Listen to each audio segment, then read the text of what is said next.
जैसे कि आप सबको मालूम है कि मैंने कुछ दिनों पहले एक वीडियो बनाया था, इसमें मैंने बताया था कि हम कुछ ऐसे टॉपिक्स को लेकर आपके सामने उपस्थित होंगे जो कि आगे हमारे एग्ज़ाम्स को लेकर बहुत सहायक सिद्ध होंगे।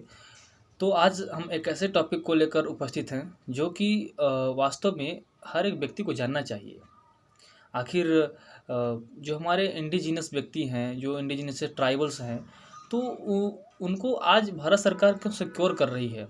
आखिर क्या कारण है कि ब्राज़ील के जो भारत विश्व का जो फेफड़ा कहा जाने वाला जंगल, अमेज़न का जंगल जो है, उसको कटने पर वहाँ के जो ह्यूमन राइट्स के लोग थे, वो कोर्ट में अपनी याचिका दायर करने लगे।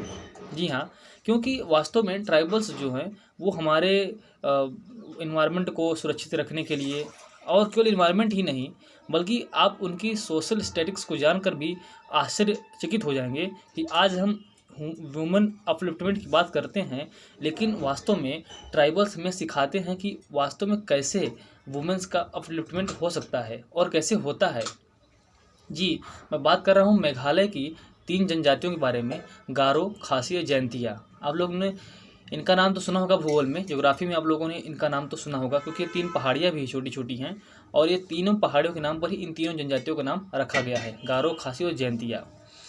और इन गारो, खासी, जैंतियों की बात मैं इसलिए कर रहा हूँ क्योंकि आज हम वुमेन्स की बात करते हैं, वुमेन्स की अपलिफ्टमेंट की बात करते हैं, उनको राइट्स देने की बात करते हैं। वास्तव में इनके साथ, अर्थात मेघालय में जो ये गारो, खासी, जैंतिया रहती हैं, हमें इन ट्राइबल्स से कुछ न कुछ सीखने की बातें समझ में आती है।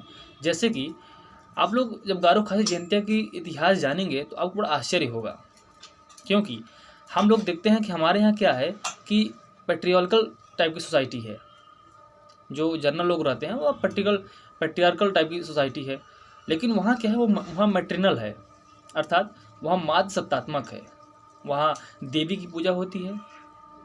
हमारे यहाँ जब एक आपको कंपेयर करके बताता हूँ कि वास्तव में क्या सीखना की ज़रूरत है वुमेन अपलिफ्टमेंट के लिए। हमारे यहाँ जब शादी होती है तो वुमेन्स मेन के घर आती हैं, लेकिन ट्राइबल्स में क्या होता है, खासकर ये गारो, खासी, जैंतिया ट्राइबल्स में, वहाँ पे जो मेन होते हैं वो वुमेन्स के परिवार में जाते हैं। और बात जान लीजिए, दूसरी बात यहाँ सबसे बड़ी बात आती है प्रॉपर्टी की। और हमारे यहाँ क्या है कि प्रॉपर्टी का जो मालिक होता है वो मेन होता है, लेकिन वहाँ ऐसी नहीं है। गारो, खासी, जैंतिया में वहाँ पे वुमेन जो प्रॉपर्टी है अपने फादर के, अपने पेरेंट्स की, वो वुमेन होती है। तीसरा डिफरेंस ये है कि हम सब देखते हैं कि जो जनरल फैमिली में हम लोग देखते हैं अपने यहाँ, वहाँ देखते हैं कि जो घर का बड़ा लड़का होता है उसके बाय बर्थ जो फादर की प्रॉपर्टी होती है, दादा की प्रॉपर्टी होती है, वो अपने बड़े बेटे को ट्रांसफ़र हो जाती है ऑटोमेटिक, या बेटे को ट्रांसफ़र हो जाती है। लेकिन वहाँ ऐसा नहीं है। गारो, खासी, जैंतिया में जो फादर्स या जो हमारे एंसेस्टर्स की प्रॉपर्टी उनकी होती है, वो डायरेक्ट उनको ट्रांसफ़र नहीं होती, बल्कि उनकी छोटी बेटी को ट्रांसफ़र होती है। ऐसा क्यों? क्योंकि छोटी बेटी, जिसे खातड़ू कहा जाता है, उनकी भाषा में खातड़ू अर्थात छोटी बेटी, तो जो प्रॉपर्टी होती है वो छोटी बेटी को ट्रांसफ़र होती है। ऐसा इसलिए होता है कि उनका मानना है कि बड़ी बेटी क्योंकि पहले आई है, उसकी मृत्यु पहले हो जाएगी, और छोटी बेटी बाद में आई है, तो वो अपने जो परिवार का भार है उसे साथ में लेकर रखेगी और आगे बढ़ाएगी।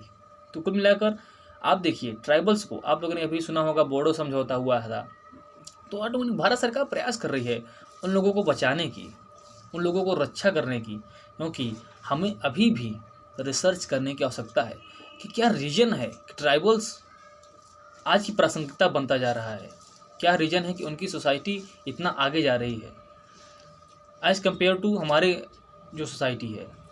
क्योंकि हम आज जहाँ देखें तहाँ फेमिनिज्म की बात करते हैं, लेकिन होता कुछ नहीं है। वास्तव में ट्राइबल्स की इन बातों को जनरल सोसाइटी में लागू करनी चाहिए, तभी हम सब जो आज एक स्वच्छंद भारत का एक नज़रिया रख रहे हैं, तभी पूरा हो सकता है।